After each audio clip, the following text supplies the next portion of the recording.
Welcome back. Because of the history of my particular ethnic group, it is undeniable that there are some leftovers from our treatment that we experienced in the past, and a lot of that trauma has been passed on from generation to generation. And so today we're going to address one of those particular traumas. And this trauma expresses itself as a prejudice or discrimination against individuals with a dark skin tone. And it's usually in amongst individuals of the same ethnic group. So what was that definition about? What are we talking about? Well, the subject that we've chosen for this particular segment is colorism. Now, just the word colorism in a lot of people's mind might incite a negative response. But for the time being, let's put emotions to the side and let's logically look at this situation and see if we can come to a better understanding. So what we have is a video where we have a group of African-American women discussing exactly what colorism is and how it has had an impact on their lives. So let's look at the video and see what insights we can gain. Is colorism still a problem? Kim, what do you think about that? Do you think colorism is a problem? It's still a problem? I think it is still a problem. I think it's getting better, much better. But it's among us. You know, that's the. Yeah. And it is, and that becomes from the very beginning of time, because when, you know, we had the light-skinned people in the house, and the darker you are, the further you are in the field. So yeah, that was ingrained in us. So we're not that many generations away. I think it's getting better now, like the sister with no hair, and this one right here, dark chocolate, and you see all these beautiful colors, and we're embracing each other. You know, my mother, I thought she was white till I was 9 years old. That's a problem. And then one day I went home, I was like, "You white, mama?" And then she cussed me out like she was black, so then I knew that she was a black woman. So, and my father is very dark, you know? So I had all these different shades in my family, but we never in our family said like, "Oh, you light skin, you brown skin." We never had that in our family. But outside and in the community, we have it. I went to Fisk University, and they would say, "Oh, you can't run from Miss Fisk," or "You too light," or "You can't." I was like, "Too light? What's happening here? I'm at a black college." It's us, though. It's us. I'm telling you. We do it to us. Yeah, it's us. And remember, I was saying earlier, we can't expect people to do what we have not figured out how to do ourselves. I have a father that. So now up until this point, as Ms. Whitley was speaking about, what you can see is that, like we mentioned in the beginning, there's a carryover. And just to elaborate just a little bit on the point that she made, one of the documented behaviors during slavery was just what she recited. The more darker toned individuals that were slaves were put in the fields to do the work, the manual labor, and the fairer toned slaves were kept in the house to attend to those individuals that stayed in that particular area.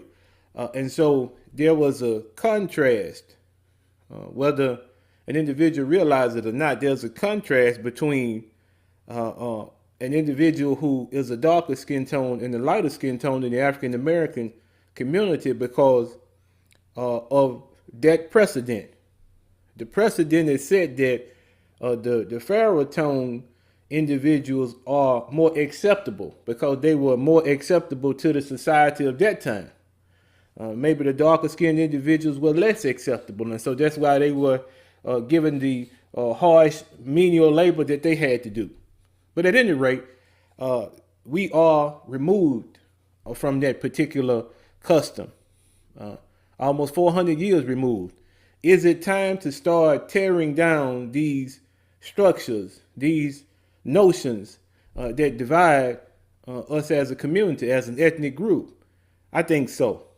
But now let's continue with the video and let's see what Monica has to say. That is blonde hair and blue eyed. So what he would always tell me how the difference in them. What was that look for? I apologize. Okay, go ahead, one more time. It was judgment, I apologize. It was yeah. Okay, all right. But we do it to ourselves. We I do. think we minimize things that really become big later. I'm gonna bring in a couple folks here. The way we think about color, the closer you are to whiteness and lightness, good. The closer you are to darkness and black, dirty, bad. We already are black, and so we're already labeled as dirty, bad. It's not black people's fault that when I see the light-skinned girl that I think she's better or she got more privilege than me. Because that's what the white people told me. That's what these stories tell me. That's what television tells me. And so we have to think of it with a different lens of it's not our fault. This is what they told us. And we have to fight against that and think more on a grounds of we are black people, we are people. You're gonna come right here. Okay, now, ordinarily, I would acquiesce to that kind of thinking. I wouldn't cause a difficulty. I would not pause when I hear that. But in this particular discussion, I think it's necessary that we pause and analyze what the young lady just said. Okay, first of all, it is our responsibility, I believe, in any ethnic group's responsibility to take command of how they are presented. If you do it on an individual basis, and if enough people take accountability for the way that they present themselves to the world, then the whole ethnic image will improve. And so just because it's perpetuated in the media or in music or any other type of media that we consume does not mean that we have to identify with and then apply. Because see, it's easy for us to look at situations that are clear cut. Individuals are caught because they're murderers. We don't take on that behavior because we saw it on TV. We don't ascribe to that thought pattern because we saw it on TV. So it's the same way with these deeply entrenched notions that were carryovers from slavery. We don't have to subscribe to these particular notions. We don't have to make them a part of us. And I say that for any ethnic group, the stereotypes that are associated with that particular ethnic group, no matter what group you are in, you do not have to succumb to those particular stereotypes, especially if those stereotypes cause individuals to look at you in a negative way. Now, I cannot agree with the fact that we can't control that, because looking at a situation where these stereotypes are being pushed, then that particular ethnic group, it's their responsibility to change the narrative. So let's keep going.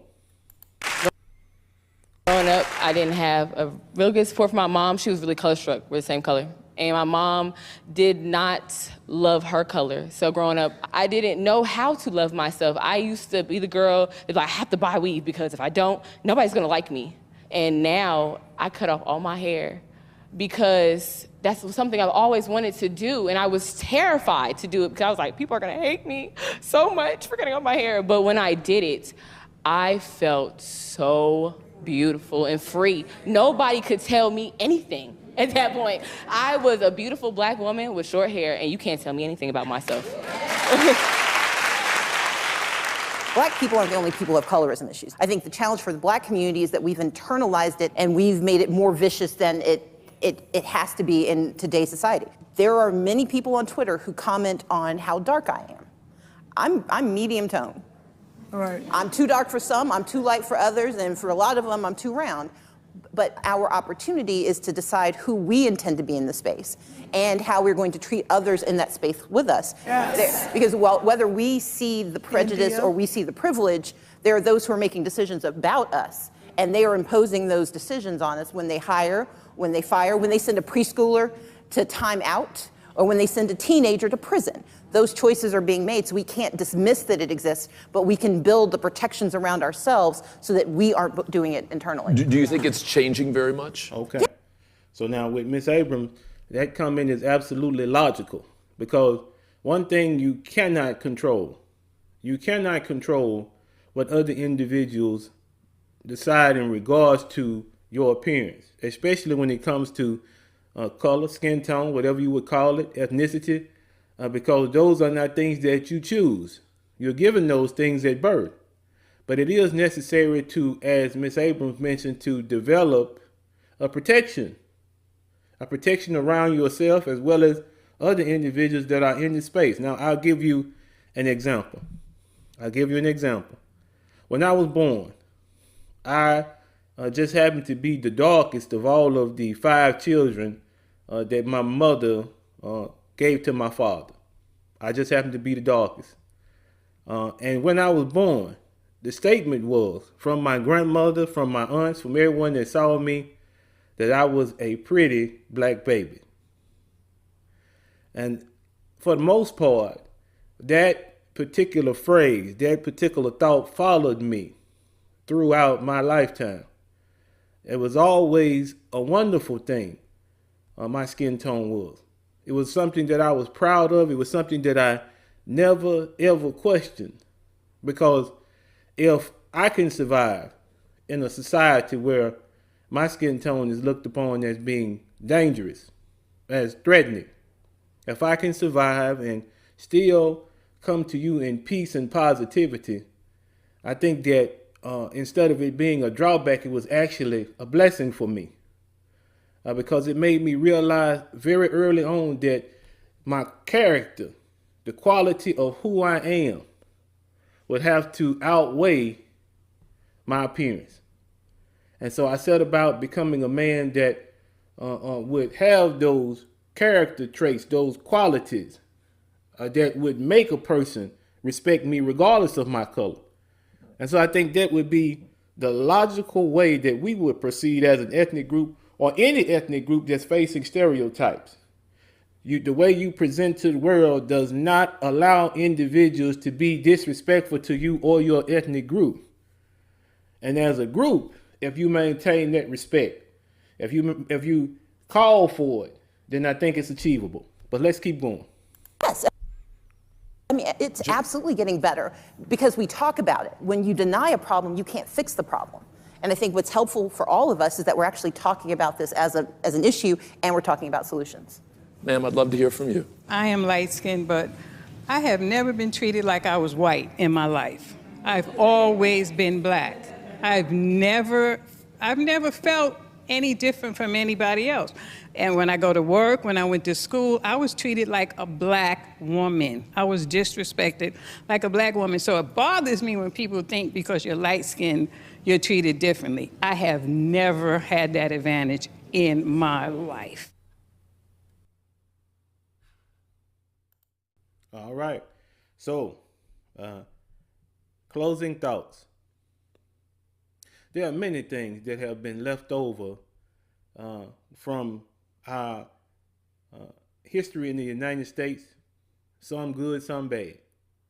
But as individuals, I feel it's our obligation and our responsibility to deal with any repercussions of our history in a way that will help the next generation. Now, this is one of the things that has been passed down, colorism.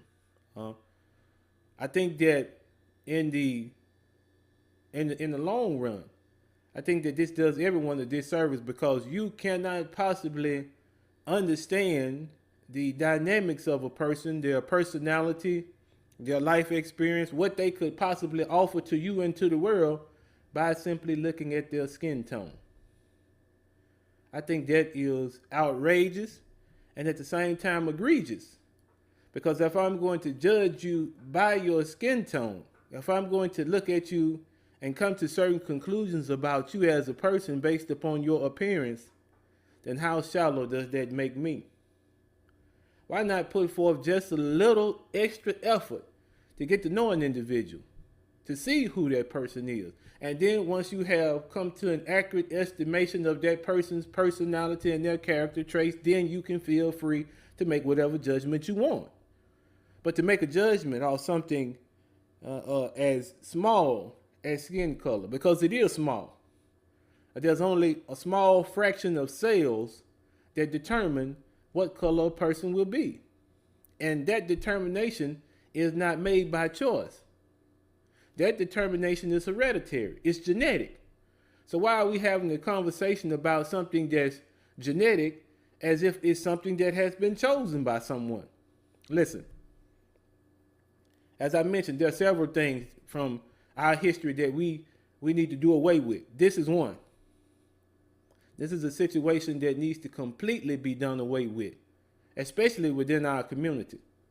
Because if we're going to be unified, if there's going to be peace, if individuals are going to move forward in positivity, these notions, this misinformation that's being passed on from generation to generation, and then the misinformation is having its effect in what we choose to do in our actions, we have to stop these things. We have to stop it. As we saw in the panel, they were saying that these certain situations, they are getting better. But I think it's time for us to do away with it altogether. Do away with it altogether. Anything that's a stumbling block to positivity, you already know I'm not for it. Anything that's a stumbling block to a person looking in the mirror and seeing what they truly are, a unique and a divine creation. If anything prevents you from seeing yourself that way, then it's your obligation and your opportunity at this point in your life to do away with it. This is not an issue that our descendants need to deal with. This is not an issue that the next generation should have to fight with. We need to get rid of it now. But those have been my thoughts. I hope that you enjoyed this segment. Colorism is something that's real. It's not imaginary.